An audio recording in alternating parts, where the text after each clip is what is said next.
Саламатсыздарбы, ардактуу телекөрүүчүлөр, сиздер менен таңкы 5 программасы кайрадан эле ден соолук бурчу берүүбүз. Алып баруучу мен Сезим Ашырбекова болмокчумун. Деги эле адамдагы биринчи байлык ден соолук деп айтат эмеспизби? Ошондуктан адам өзүнө ар тараптуу ден соолугуна кам көрүп жүрүү керек. Мисалы, туура тамактануу, же болбосо спорт менен машыгуу, көп ойлонбоо, балким жылмайып жүрүү жана ушул сыяктуу көптөгөн ыкмалар менен адам өзүнүн ден соолугуна туура кам көрүп жүрүү керек.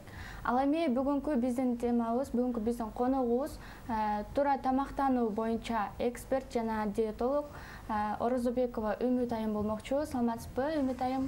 Кош келиңиз. Саламатсыздарбы? Сиздердин эфирге келип, маек берип жатканыма абдан кубанычтамын. Чакырганыңыздар үчүн ыраазычылык. Эң биринчи мен өзүмдү тааныштыра кетейин. Атым Үмүт. 3 жылдан бери туура тамактануу боюнча жана туура арыктоо боюнча иш алып барып келемин.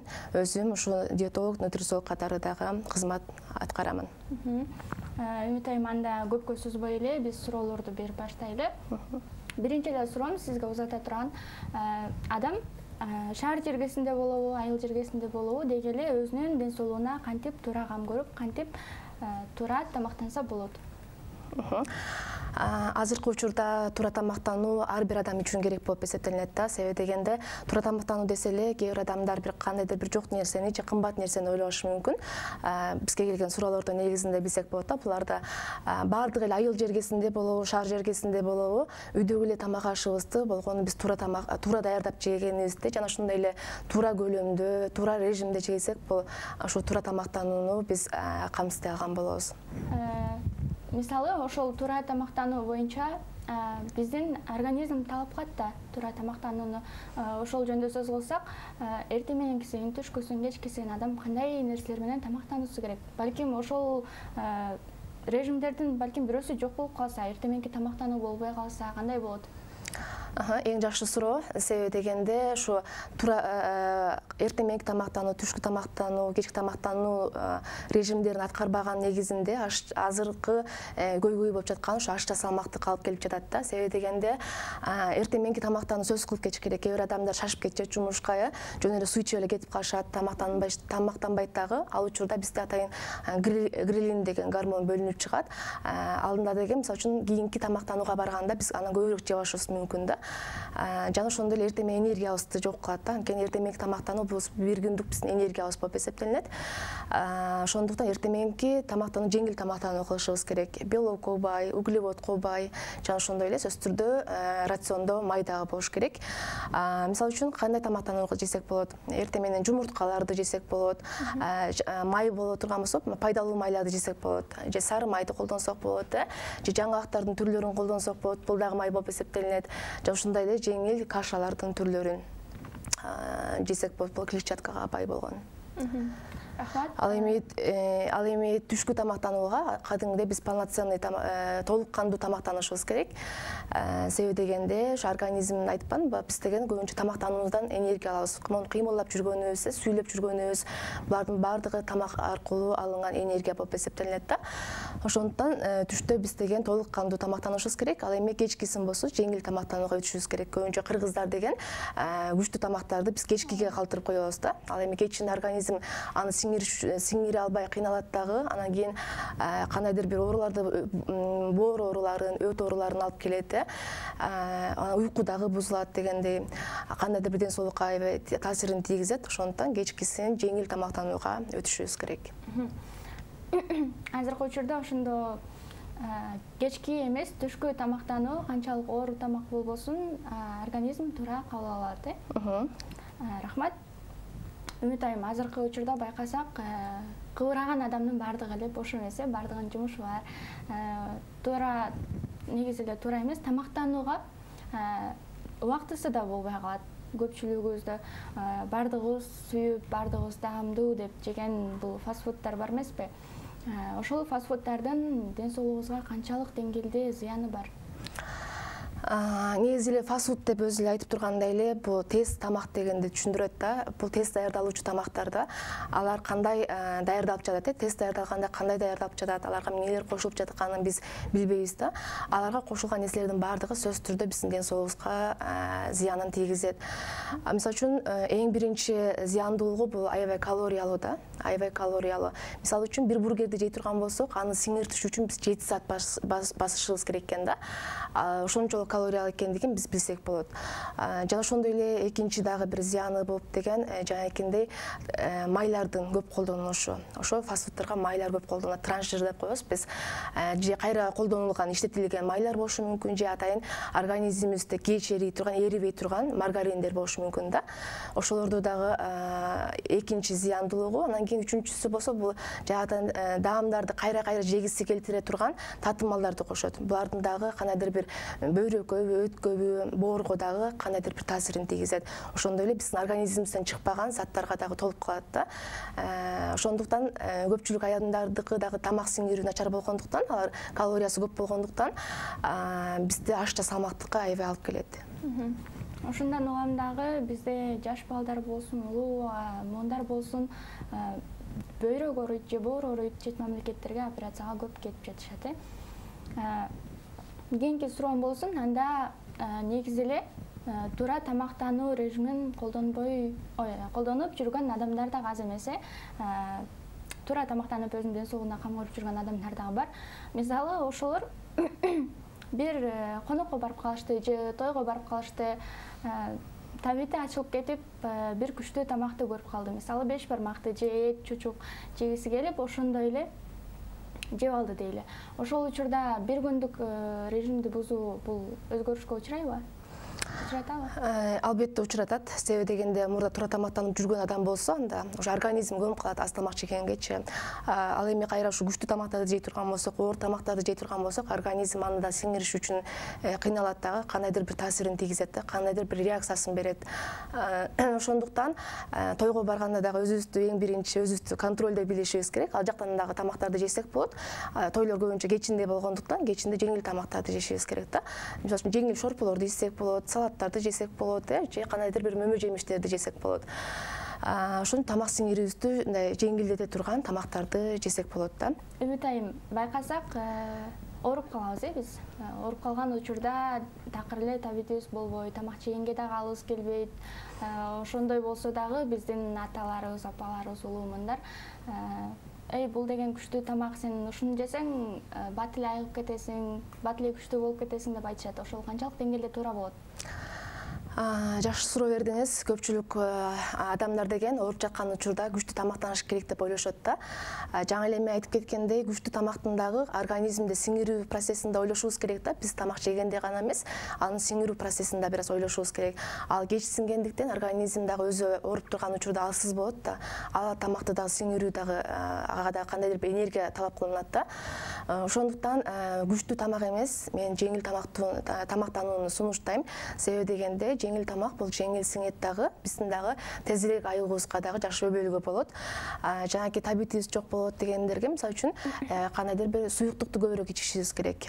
Суюктукка мисалы үчүн табит ача турган, жанагы С витаминге бай болгон, мисалы үчүн лимонду кошуп ичсек болот, же кандайдыр бир мөмө жемиштерди жесек болот. Жана ошондой эле көбүнчө жанагы жашылчаларды көбүрөөк жешибиз керек. Дагы бир айта турган нерсем, ооруп жаткан учурда көбүрөөк суу ичиш керек деп атпаймынбы? Ошо суу аркылуу дагы биздин ошо вирустардын баардыгы суюктук аркылуу кетет да. Ошондуктан көбүрөөк суу ичүүңүздөрдү сунуштаймын. Анан кийин дагы ооруп жаткан учурда дагы таттуу нерселердин баардыгын рациондон алып салышыңыздарды сунуштайм да. Себеби дегенде ооруп жаткан учурда сөзсүз түрдө же вирус болот, же инфекция болот да. Ошо биздин таттуу нерселердин негизинде ошо вирус, инфекциялар деген азыктанат ошо таттуу нерселерден. Анан кийин кайра биздин дагы күчөп оорушубузга же айык басышыбызга дагы терс таасирин тийгизип калат да. Ошондуктан рациондон таттуу нерселерди алып, жеңил тамактанып, жашылчаларды көбүрөөк жеп, жана суюктукту көбүрөөк ичишиңиздерди сунуштайм. Рахмат, Үмүт айым. Байкасак, айымдардын көпчүлүк учурда айымдардын көйгөйү болгон бул арыктоо, фигураны туура сактап калуу маселеси бар да. Бул маселеде сиздин көз карашыңыз кандай? Айымдар кантип өздөрүнүн фигураларын туура сактап кала алат? Кантип арыктай алышат? Азыркы учурда көпчүлүк айымдар болобу, негизи адамдардын көйгөйү бул ашча салмактык болуп эсептелип келатат да.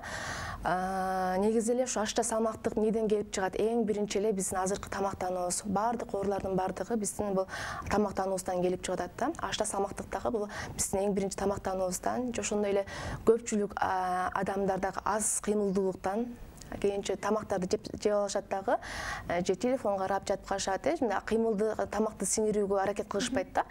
Аз кыймылдуулуктан дагы толуп чачкан болушат. Жана көпчүлүк айымдарды мен байкашымча, негизи эле бизде стресстен көп толушат. Анан кийин уйкунун дагы аздыгынан. Азыркы жаштар көбүнчө телефонго берилип кетишет, укташпайт. Ошонун негизинен дагы бизге ашча салмактыктарды алып келет да. Эгер ашча салмактан арылам деген айымдар боло турган болсо, сөзсүз түрдө туура тамактаныш керек, тамактануусуна көңүл буруш керек, өзүн сүйгөн адам да сөзсүз түрдө тамактануусуна көңүл бурат. Анан кийин экинчи сөзсүз түрдө жаш образыбызга спортту кошуш керек. Анан кийин өзүбүздүн дагы ички абалыбызды оңдоп, стресс деген нерселерден алыс болуп, башка нерселер, өзүбүзгө жаккан нерселер менен алаксып дегендей. Анан кийин жанагы уйкубузду толук кандуу уйкуга шашылышыбыз керек да. Себеби дегенде уйку дагы абдан ден соолугубуз үчүн абдан маанилүү болуп эсептелинет. Көргөнүңүздөр эле айымдар стресстен алыс болушубуз керек экен, жана ошондой эле уйку нормабызды туура пайдаланышыбыз керек экен. Үмүт айым, менин байкашымча сиздин ушул туура тамактануу боюнча, туура арыктоо боюнча жеке марафонуңуз бар экен, Ошол марафонуңуз жөнүндө сөз кылсак, балким биздин көрүүчүлөрдүн арасында сиздин марафонуңузга катышкысы келгендер дагы болушу мүмкүн. Марафонуңуз жөнүндө кененирээк айтып берсеңиз. Биздин марафонубуз бул атайын менин автордук марафону болуп эсептелинет. Арыктайм деген марафонубуз көпчүлүк айымдарга, ушу ашча салмактан арылгысы келген айымдарга, жана ошондой эле туура тамактанууну каалаган айымдар үчүн биз кызмат кылып келебиз. Ооба, биздин марафонубуз бар. Башкача айтканда муну автордук марафонум деп да атасам болот. Себеби дегенде ушу биздин эң негизги максатыбыз ушу айымдарды ашча салмактан дагы арылтуу. Биз деген ушу азыркы учурда жогорку деңгээлдеги жакшы программадагы марафонду дагы даярдап жатабыз. Бул жаңы өзгөчө марафон болот. Себеби дегенде ар бир адамды результатка чыгарууга биздин көптөгөн техникаларыбыз бар. Атайында Казакстандан дагы билим алып келгем. Атайын жалпак курсактуу кылыш үчүн дагы көбүнчө төрөгөн айымдардыкы дагы ишти кантип туура киргизет, ошолор боюнча дагы жакшы техникалар дагы бар. Жана ошондой эле бизде атайын өзүмдүн кураторлор кыздарым бар. Ошолор менен биргеликте жакшы көзөмөлдөө негизинде биз жакшы мотивация берип ар бир айымды результатка чыгарабыз. Ошондуктан бул марафон сөзсүз түрдө өзгөчө болот. Ар бириңиздер келип катышсаңыздар болот. Ушу биздики ушу марафон 21 күндүк марафон. 21 күндүн ичинде уже биз кандайдыр бир адаттарды, бир дисциплинага келип, ушу туура тамактанууну көнүп, ошого кантип туура тамак даярдаш керек экендигин дагы, кайсы убакта тамактаныш керек экендиги боюнча дагы толук маалыматтарды алып, анан кийин айымдар арыктай алышат. Азыркы учурда биздин билишибиз боюнча марафондор деги эле көп, туура тамактануу боюнча болобу, арыктоо боюнча, балким башка жаатта марафондор көп негизи эле. Биздин көрүүчүлөр эмнеге сиздин марафонго катышыш керек? Сиздин марафон башка марафондордон эмнеси менен айырмаланат? Өзүм жаңы эле айтып кеткендей, бул өзүмдүн автордук марафонум. Анан кийин бул негизи ушу марафонумду өзүм мурдагатан бери өзүмдү сүйүп жасаган жумушум болуп эсептелинет. Бул өзүм ушу блогу алып барууну дагы ушу өзүмдүн жумушумду негизинен аябай жакшы көрөм. Жана ошондой эле бизге көпчүлүк айымдар ашча салмак менен келишет дагы.